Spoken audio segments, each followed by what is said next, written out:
మా దగ్గర ఉన్న గలాలను ఈ రోజు మీ కాళ్ళెత్తి తొక్కుతామంటే ఈ రోజు ఇక్కడ ఊకునేటోళ్ళు లేవడం మిస్టర్ చంద్రబాబు నాయుడు. పవన్ కళ్యాణ్ గారు మీరేం చెప్పిండ్రు? మీరు రంగుల ఊసలు మార్చినట్టుగా మేము ఊసలు మార్చాం. ఇక్కడ మేము బరాబర్ నిలబడతాం, కళాయించి నిలబడతాం, మొగోళ్ళు నిలబెడతాం, మొనగాళ్ళ లెక్క నిలబడతాం. నీళ్ళక చెక్కగా లెక్క నిలబడడు. ఈ రోజు నాగేశ్వరరావు గారి మీద తుపాకీ పెట్టి మా మీద కాల్చే ప్రయత్నం చేస్తున్నా కావచ్చు. ఈ రోజు మీ పోలీసులు ఇక్కడ హైదరాబాద్ ఏ విధంగా తిరుగుతారు బస్, తెలంగాణకు పోలీసులు ఏ విధంగా వస్తారు, అరెస్టు వారెంట్ పట్టుకొని ఏ విధంగా వస్తారు? మేము చేతగాని వాళ్ళమా, చేతు గాజులు వేసుకున్నామా?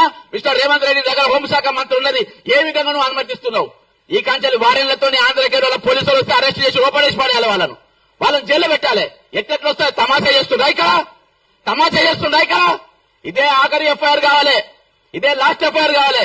ఇంకోసారి ఎఫ్ఐఆర్ అయితే మామూలుగా చెప్తున్నా, పవన్ కళ్యాణ్ చెప్తున్నా, ఖబర్దార్ అని చెప్తున్నా, హెచ్చరిస్తున్నా, రిక్వెస్ట్ ఇట్లా బొంగుదింగ్ ఇవ్వండి చేయడి కదా. నువ్వు చేసి చూడు ఇక్కడ, అరెస్ట్ చేసి చూడు, కుక్క మీద కాలు తొక్కుతా నా కొడకల్లారా. జై తెలంగాణ, మన వీళ్లకు జోహార్లు.